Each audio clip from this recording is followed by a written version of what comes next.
Olá, sejam bem-vindos à segunda parte da aula de Geologia e Geomorfologia, e nós vamos adentrar em um tema que é muito relevante para a geomorfologia, que são as formas de relevo. Bem, o relevo é o resultado dos processos geomorfológicos ao longo do tempo. Nós estudamos como processos geomorfológicos a erosão e o intemperismo, mas há muitos outros mais impactantes, como a gente vai ver mais para frente. Alguns exemplos de estruturas de relevo eu coloquei aqui e vou até mudar um pouquinho a ordem. Por exemplo, vamos começar pelo planalto, que normalmente ele é definido em relação ao nível do mar. No entanto, ele é um conceito um pouco mais profundo. Ele se refere à sua origem, né? E a sua origem, ela data de, por exemplo, havia uma outra montanha ali que sofreu um processo de erosão, né? E que formou esse planalto. Por isso que ele é uma forma residual, né? E ele é cercado de áreas mais baixas. Exemplos, além do Planalto Central, nós temos o Planalto da Borborema, no Nordeste, que é muito estudado. Então, nós temos a planície, que são áreas planas apenas se olharmos em escala, né? Porque mas se olharmos de perto, óbvio que vai haver ondulações, mas no geral elas são mais planas mesmo, e que elas são originadas da deposição de sedimentos. Então vamos lá, tínhamos uma montanha que foi erodida, tornou-se planalto, e sedimentos dali depositaram na área de planície, né? É muito comum também em áreas costeiras e fluviais. Então, aqui eu trouxe a planície costeira de Maricá, que é mais próxima, mas a planície amazônica, né, que é fluvial, também é muito conhecida. E, por fim, nós temos as depressões, que elas são formadas por processos erosivos mais intensos, né, e vão escavando as suas estruturas, né, e são cercadas de relevos de maior altitude.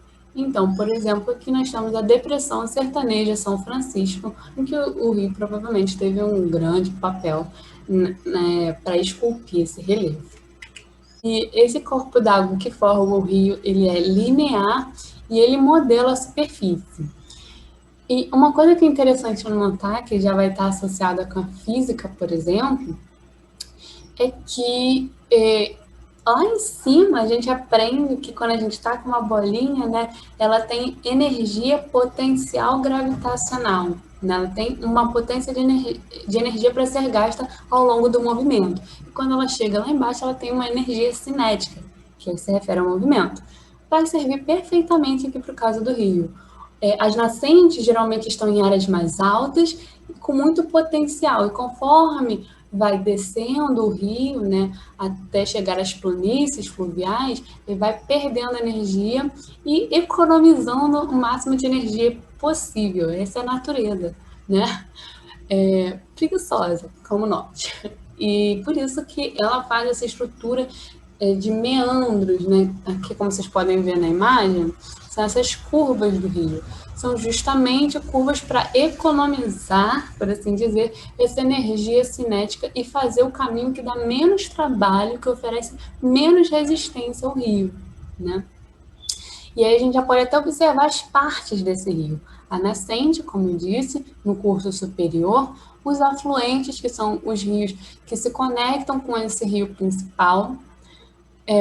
Pode ser que tenha barragens humanas, seja para geração de energia elétrica, né? Durante o curso intermediário, os meandros, e no curso inferior, a foz, né? Que é onde o rio deságua no mar, mais especificamente denominada de delta, quando você olha assim de cima e o rio ele não desemboca de uma vez no mar, ele forma pequeno, como se fosse afluentes do rio principal, né, para desembocar, e ele parece um triângulo, delta na letra grega, no caso. E toda essa estrutura se refere a uma bacia hidrográfica, que é a área limitada pelo divisor de águas. O que é o divisor de águas? A forma de relevo tem a área mais alta, né? E aqui a chuva ela vai se dividir para cá ou para cá. Então, a partir daqui nós temos uma bacia, a partir daqui nós temos uma outra bacia, né? Por isso que nós normalmente falamos, nossa, esse evento foi um divisor de águas para minha vida. É uma nova bacia hidrográfica da vida de vocês, né?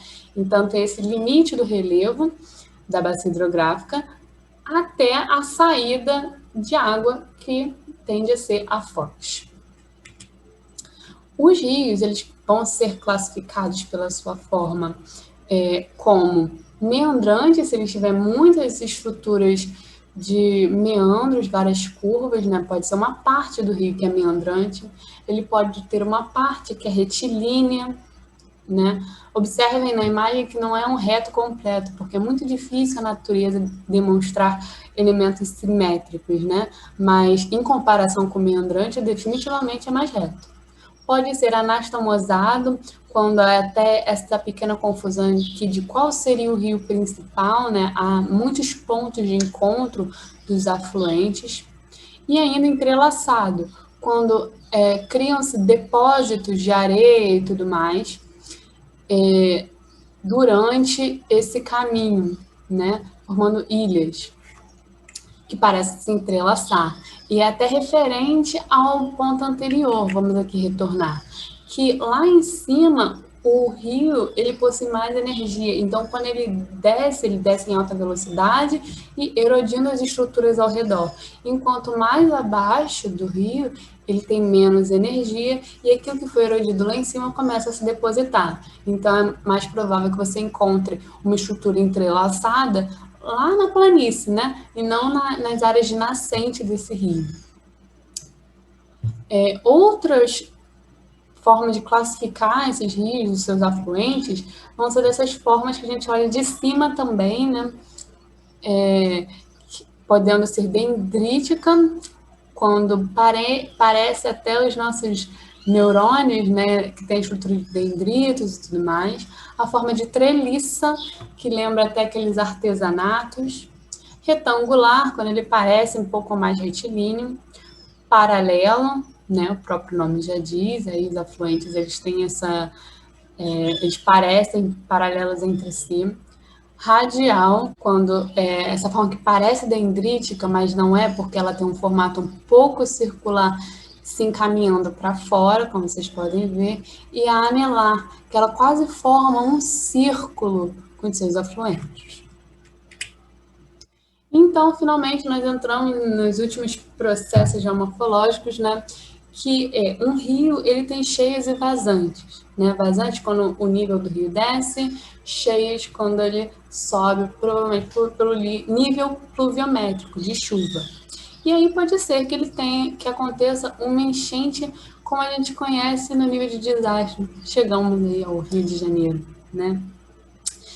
Então, a subida do nível desse rio, ela cria um transbordamento para a planície fluvial, que é essa estrutura que fica logo após o leito do rio. É uma área que, naturalmente, ela enche, né?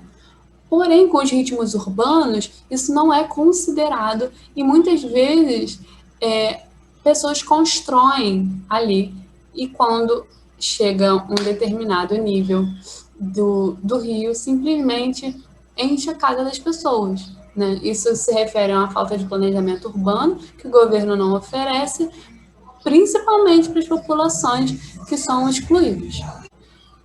E também, nos níveis mais altos, nós vamos ter os movimentos de massa, né? Também conhecido como deslizamentos.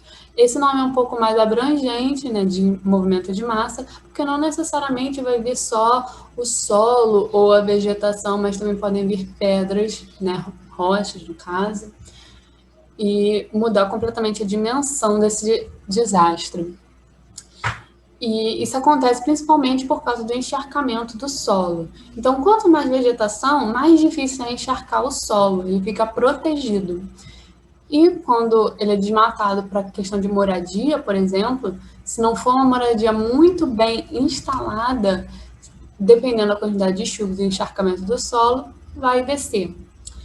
Entendam que tudo isso não é culpa das pessoas. São fenômenos que pertencem à natureza.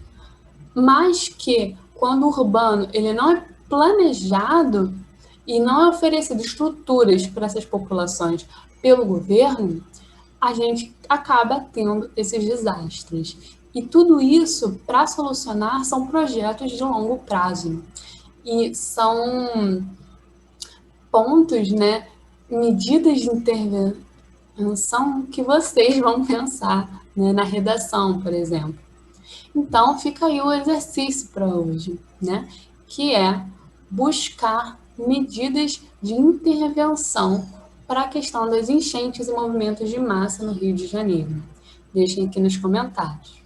Por fim, aquele lembrete. O fenômeno é natural, mas o desastre é uma consequência humana. A natureza se recupera, mas as sociedades só vão se recuperar se forem pensadas soluções e executadas, né, viáveis para que a nossa vida melhore como um todo. Bem, é isso e bons estudos.